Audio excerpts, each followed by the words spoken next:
नमस्कार, उत्तराखंड की खबरों में आपका स्वागत है। मैं हूं मनोज मानस। खबरों का रुख करेंगे उससे पहले देख लेते हैं इस वक्त की अहम सुर्खियां। 2026 से साल में 2 बार होंगी सीबीएसई 10वीं बोर्ड की परीक्षा। सीबीएसई ने दी मानदंडों को मंजूरी। पहला चरण फरवरी में तो दूसरा चरण मई में होगा आयोजित। उपराष्ट्रपति का 3 दिवसीय उत्तराखंड दौरा। हल्द्वानी आर्मी हेलीपैड पर हुआ स्वागत। कुमाऊं विश्वविद्यालय के स्थापना दिवस कार्यक्रम में होंगे शामिल। हल्द्वानी में भारी बरसात के बीच नहर में गिरी कार, एक बच्चे सहित 4 लोगों की मौत, 3 लोग घायल। मूसलाधार बारिश ने शहर का जनजीवन अस्त व्यस्त किया। नैनीताल नगर पालिका कर्मियों का धरना। पालिका के लेखा अनुभाग पर ईपीएफ खाते की सही जानकारी न देने का आरोप। पालिका पर गुमराह करने का भी गंभीर आरोप। देहरादून में अनामिका शर्मा पर महिला कांग्रेस पर निशाना। जेल में सुविधाएं मिलने का लगाया गंभीर आरोप। मुख्यमंत्री धामी से किए गंभीर सवाल। और लक्सर में प्रेमिका से मिलने पहुंचे प्रेमी की पिटाई। प्रेमिका के घर वालों ने खंबे में बांधकर दी तालिबानी सजा। युवक के परिजनों ने 5 लोगों के खिलाफ तहरीर दी। आप देख रहे हैं के न्यूज, खबरों का सारथी। और अब खबरें विस्तार से। अहम रिपोर्ट से बुलेटिन की शुरुआत करते हैं। उत्तराखंड में मानसून ने दस्तक दे दी है और आपको बता दें, सरकार का दावा है कि तमाम तैयारियां पूरी हो चुकी हैं, लेकिन जैसे ही आसमान से बूंदें टपकती हैं, जमीन की हकीकत खुद ब खुद सामने आ जाती है। जहां एक तरफ नगर निगम ड्रेनेज सिस्टम को लेकर जेसीबी तैनाती तक की बातें कर रहा है, वहीं दूसरी तरफ शहर की गलियों और मुख्य सड़कों पर घुटनों तक भरे पानी, गड्ढों में तब्दील हुई सड़कें और जाम की झांकती तस्वीरें इस तैयारी पर सवाल खड़े कर रही हैं। मौसम विज्ञान केंद्र के विक्रम सिंह ने चेतावनी दी कि 24 जून से भारी बारिश प्रदेश में हो सकती है।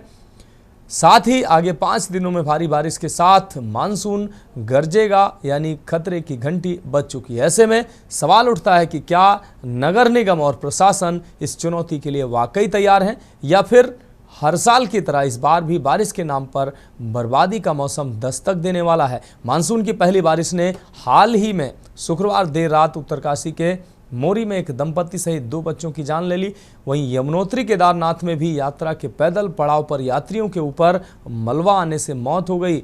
विपक्ष भी अब सवाल खड़े कर रहा है कि स्मार्ट सिटी के आधे अधूरे कामों को लेकर हर साल की तरह इस साल भी सिर्फ खानापूर्ति हुई है। ये रिपोर्ट देखिए।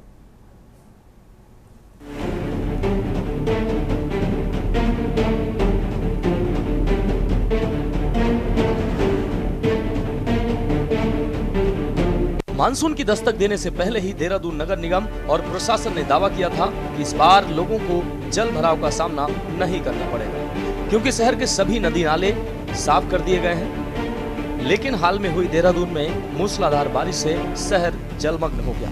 कहीं लोगों को सड़कों में गड्ढों की वजह से जल भराव का सामना करना पड़ा, तो कई जगह प्रदेश में सड़कें बंद होने की सूचना भी आई। ये हाल तब है जब मानसून ने अभी प्रदेश में पूरी तरह से दस्तक भी नहीं दी।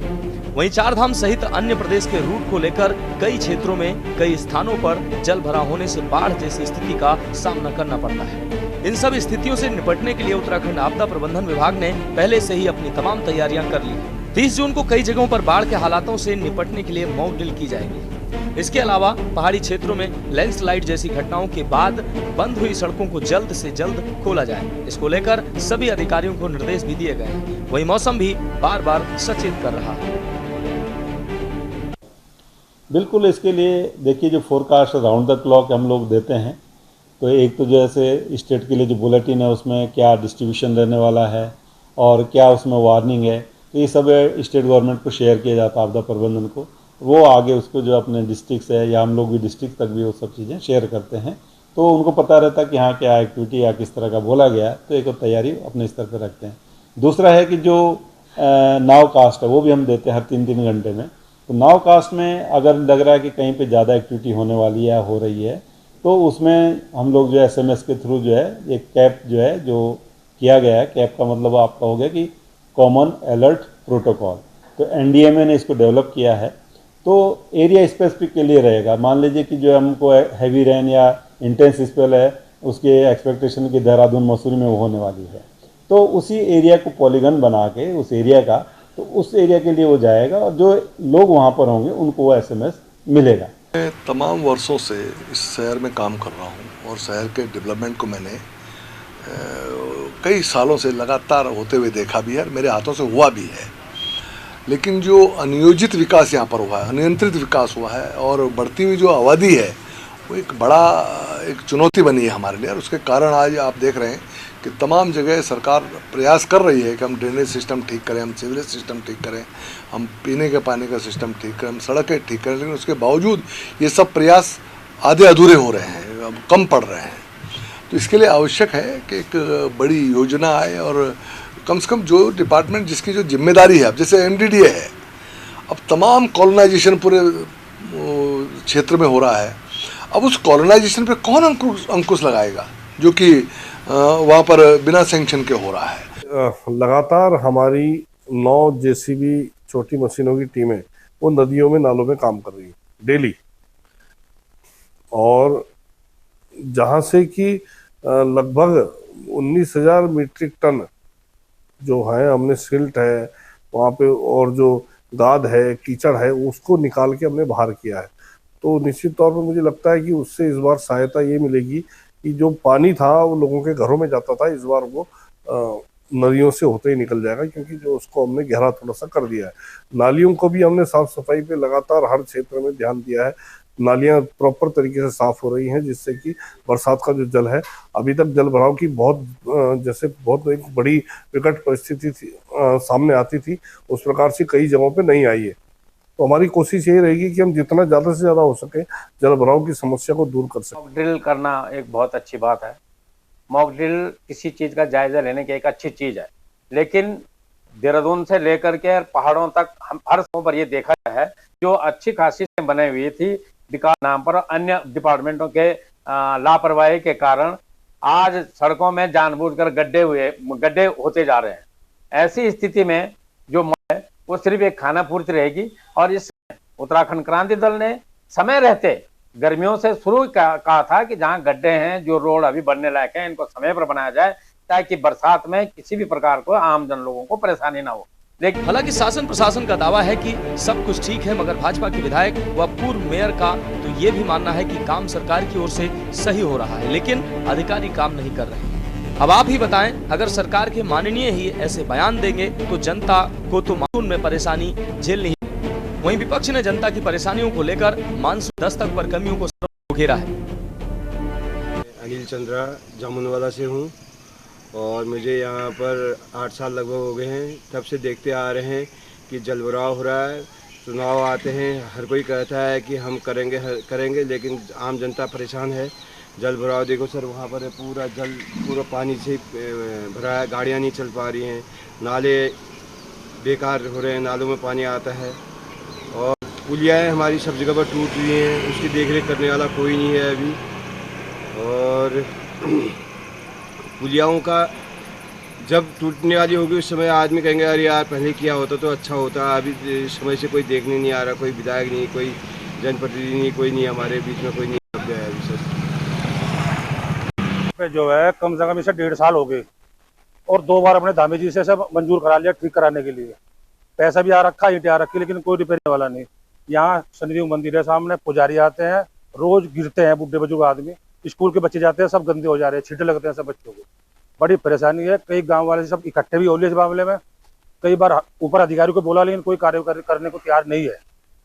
तो हम तो यही गुजारिश करेंगे कि धामी सरकार से कि इसे जल्दी से जल्द इस पर टैल लगवाई जाए, ताकि बच्चे और मंदिर में जाने वाले जो है उन्हें सुविधा मिल सके। तो देखिए, मानसून आने वाला है और मानसून के पूर्व जो तैयारियां की जानी होती हैं उसके बारे में बहुत ही विस्तृत दिशा निर्देश मुख्यमंत्री जी के स्तर से और चीफ सेक्रेटरी सर के स्तर से जारी किए गए हैं।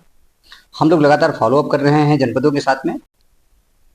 जो जोर दिया गया है इस बार की जो आपदा के बारे में लोगों को प्रशिक्षण, वो हम लगातार उपकरण आपदा से डील करने के लिए हमारे पास होने चाहिए।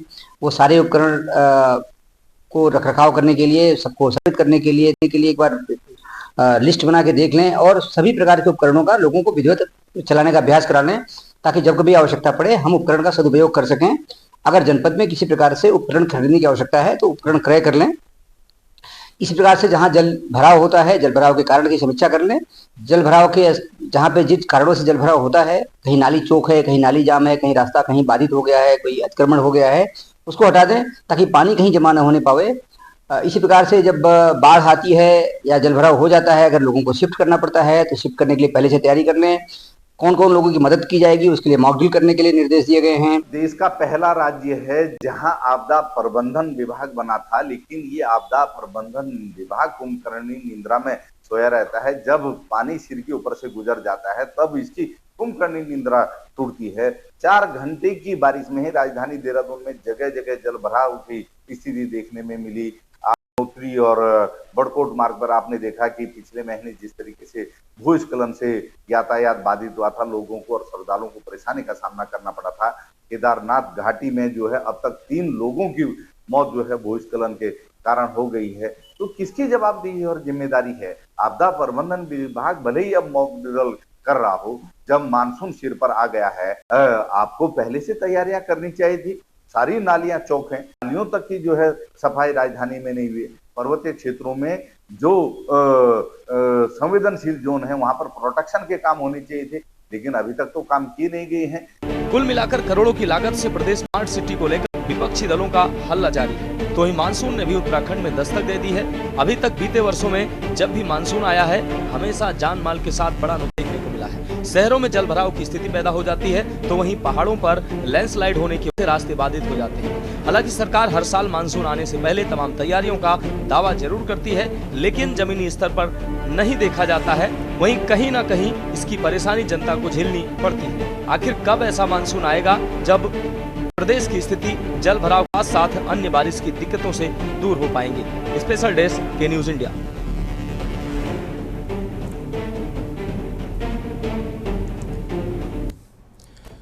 अब बात करेंगे अगली अहम खबर की। देश के उपराष्ट्रपति जगदीप धनखड़ 3 दिवसीय उत्तराखंड भ्रमण पर हल्द्वानी पहुंचे। हल्द्वानी आर्मी हेलीपैड पर राज्यपाल लेफ्टिनेंट जनरल गुरमीत सिंह ने उनका स्वागत किया और अभिनंदन किया। उनके साथ इसके अलावा बतौर मुख्यमंत्री उत्तराखंड के प्रतिनिधि कैबिनेट मंत्री श्रीमती रेखा आर्य, सांसद अजय भट्ट, मेयर हल्द्वानी गजराज बिष्ट, उपाध्यक्ष वन एवं पर्यावरण सलाहकार समिति उत्तराखंड दीपक मेहरा व मुख्य सचिव के प्रतिनिधि आयुक्त कुमाऊं दीपक रावत, आईजी रिद्धिम अग्रवाल, जिलाधिकारी वंदना, वरिष्ठ पुलिस अधीक्षक प्रहलाद नारायण मीणा, कर्नल जतिन ढिल्लान और स्टेशन कमांडर हल्द्वानी ने हल्द्वानी हेली पर उपराष्ट्रपति का स्वागत किया। उपराष्ट्रपति 3 दिवसीय दौरे पर नैनीताल में पहुंचे हैं, जहां वह कुमाऊं विश्वविद्यालय के स्थापना दिवस के मौके पर कार्यक्रम में प्रतिभाग भी करेंगे। उपराष्ट्रपति के नैनीताल दौरे को लेकर सुरक्षा व्यवस्था के मद्देनजर हल्द्वानी सहित नैनीताल में बड़ी संख्या में पुलिस फोर्स तैनात की गई है। देखिए, आज का दिन देश नहीं भूल सकता। आज का दिन देश के नागरिक नहीं भूल सकते, क्योंकि आज के दिन 50 वर्ष पूर्व कांग्रेस की नेता और तत्कालीन प्रधानमंत्री इंदिरा गांधी ने जिस प्रकार से देश में आपातकाल लगाया था, चौथे स्तंभ से लेकर के विपक्ष के नेताओं का गला घुटने का काम, उनको जेल में ठूंसने का काम जिस प्रकार के कांग्रेस की सरकार ने किया, वो कांग्रेस आज संविधान बचाओ की बात करती है। कांग्रेस को आज का दिन याद करना चाहिए।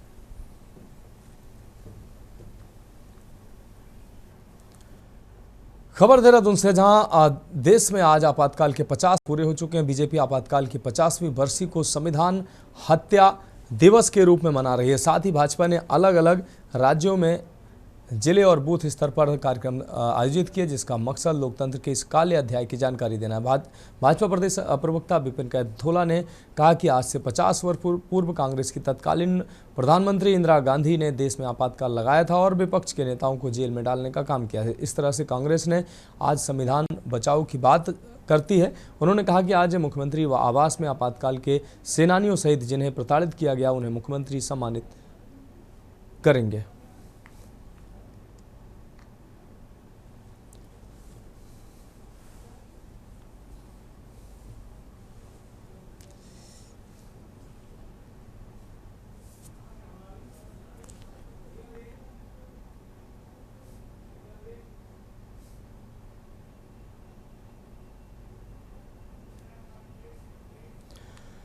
फिलहाल खबरों में वक्त एक अहम ब्रेक का, जल्द हाजिर होंगे।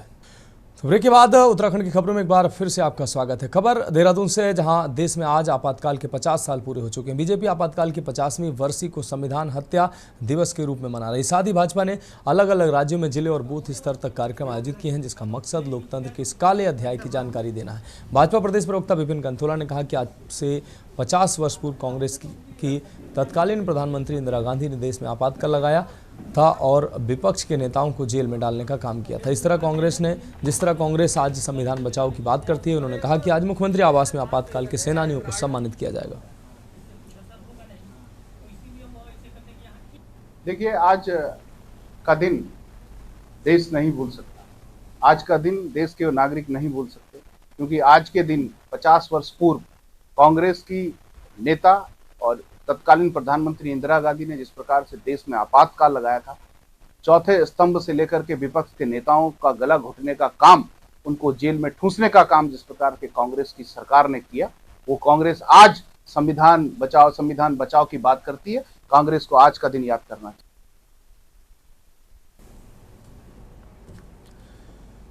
खबर हल्द्वानी से, जहां बुधवार सुबह से हो रही मूसलाधार बारिश ने शहर का जनजीवन अस्त व्यस्त कर दिया है। बारिश के चलते शहर के अधिकतर बरसाती नाले उफान पर आ गए हैं। कोतवाली क्षेत्र के फायर ब्रिगेड ऑफिस के पीछे बहने वाली सिंचाई नहर में एक कार अनियंत्रित होकर गिर गई, जहां कार पानी में बहाव की वजह से नहर के पुलिया में फंस गई। इस दौरान एक बच्चे सहित 4 लोगों की मौत हो गई है, जबकि 3 लोग घायल हो गए। सूचना के बाद मौके पर पहुंची पुलिस और अग्निशमन की टीम ने रेस्क्यू कर कार को बाहर निकाला। एसपी सिटी प्रकाश चंद्र ने बताया कि कार में कुल 7 लोग सवार थे, जिसमें एक बच्चे समेत 4 लोगों की मौत हो गई है और 3 लोगों का उपचार चल रहा है। नहर में कार गिरने से तेज बहाव के चलते कार बह गई। कार हादसे में मरने वाले सभी लोग उधम सिंह नगर के किच्छा बरा के रहने वाले थे, जिसमें 2 महिलाएं और 1 पुरुष और एक 4 दिन का बच्चा बताया जा रहा है। कार में सवार एक महिला की सुशीला तिवारी अस्पताल में डिलीवरी हुई थी, जहां परिवार वाले 4 दिन के मासूम को अपने घर ले जा रहे थे। इस दौरान ये घटना घटित हुई।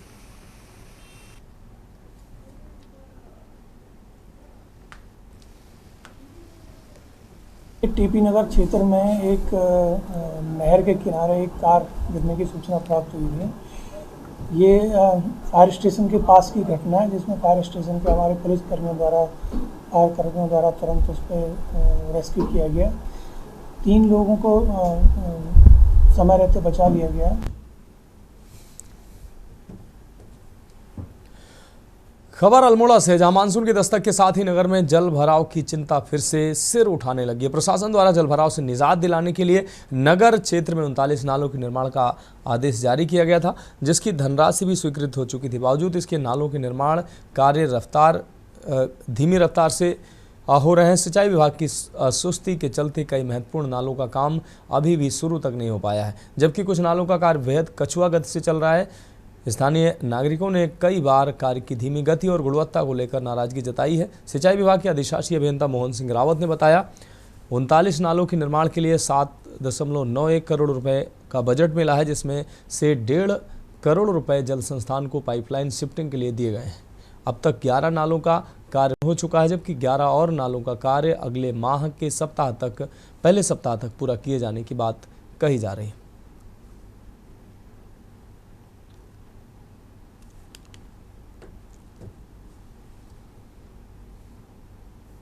देखिए, इसमें 39 नाले थे, जिसमें से 11 नालों पे काम पूर्ण हो चुका है। 20 नालों पे हमारा कार्य इसमें प्रगति पर है, जिसमें से 11 नाले ऐसे हैं जिनमें हमारी प्रगति 50% से अधिक है, तथा 9 नाले ऐसे हैं जिनमें हमारी प्रगति 50% से कम है। इसके अलावा अभी हमारे पास जो 8 नाले हैं जिनमें अभी हमारा काम शुरू है। कुछ में पाइपलाइन शिफ्टिंग की इशू था, जिसमें हमारी समीक्षा बैठक भी हुई है और उसमें निर्देशित भी किया गया है कि जल संस्थान को कि उसमें 6 नाले ऐसे थे जिनमें पाइपलाइन शिफ्टिंग थी, उनको त्वरित कार्रवाई के लिए निर्देशित कर दिया गया है।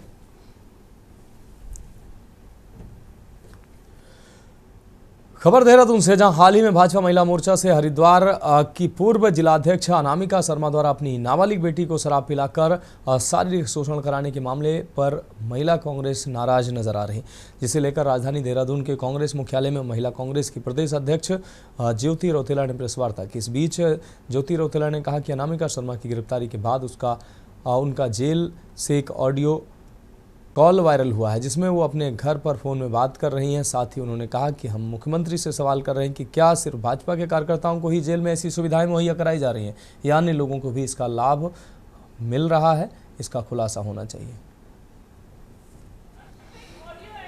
देखिए, लगातार भाजपा की सरकार ये दावे करते आई है कि वो उत्तराखंड में महिला सशक्तिकरण की बात कर रही है, बेटी बचाओ बेटी पढ़ाओ का नारा वो देती भी आई है। लेकिन एक बहुत बड़ी घटना हरिद्वार में हुई जहाँ पे उस घटना ने ना सिर्फ एक माँ बेटी के रिश्ते को कलंकित करने का काम किया, उसने रिश्तों में विश्वास को कम करने का काम भी किया। लेकिन कल एक अनोखी घटना हुई कि अनामिका शर्मा जो भाजपा की पूर्व जिलाध्यक्ष हैं और जिन्होंने अपनी 13 साल की बेटी के साथ रेप करवाया, उनको शराब पिलाई, आज वो 5 जून को जेल में गई और उनकी कुछ फ़ोटो और एक ऑडियो जेल के अंदर से हमारे पास आया है। नैनीताल नगर पालिका कर्मियों ने भविष्य निधि की मांग को लेकर पालिका के लेखानुभाग पर भविष्य निधि खाते की सही जानकारी न देकर गुमराह करने का आरोप लगाया है। बता दें, पालिका के लेखा अनुभाग के बाहर धरना प्रदर्शन किया गया। धरना प्रदर्शन कर पालिका कर्मियों का कहना है कि राज्य 2000 में कर्मचारियों एमएस खाता खोलने के निर्देश कर्मचारियों के जारी किए गए थे, जबकि पालिका द्वारा 2022 में कर्मचारियों के खाते खोले गए। कर्मचारियों का कहना है कि पूर्व में उनके वेतन से जो कटौतियां की गई उसका भुगतान पालिका करे, जिसके कारण उन्हें आर्थिक कठिनाइयों का सामना करना पड़ रहा है।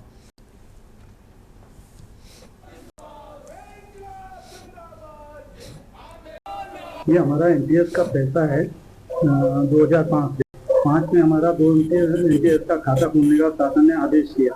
नगर पालिका ने वही खाता 2022 में खोला। अब 22 से जो एनपीएस में कट रहा है वो तो समझ में आ रहा है, मगर जो हमारा अल्मोड़ा अर्जन में पैसा पड़ा है जो जीपीएफ के नाम से काटा गया उसका कर्मचारी भुगतान वापस मांग रहा है, क्योंकि वो एनपीएस में भी इन लोगों ने डाला। आपको पता होगा कि 2005 के बाद किसी भी कार्मिक को पेंशन का प्रावधान नहीं है। इसको सिर्फ एनपीएस का पैसा ही दिए जाने का प्रावधान है जो पेंशन के रूप में मिलेगा। जिस तरह से यदि 10% यदि कर्मचारी का कट रहा है तो 10% नगर पालिका भी देगी। तो एनपीएस के पहले पूर्व में खाते प्राइवेट खुले हुए थे, अब राज्य सरकार द्वारा एनपीएस के खाते भारत सरकारी गाइडलाइन के अनुसार इसको खुलवा दी गया। फिलहाल उत्तराखंड की खबरों में अभी के लिए मेरे साथ इतना ही। मुझे दीजिए इजाजत और आगे आप देखिए न्यूज इंडिया का विशेष कार्यक्रम मंथन हमारे प्रधान संपादक दुर्गेश चौहान के साथ। आप देख रहे हैं के न्यूज, खबरों का सारथी।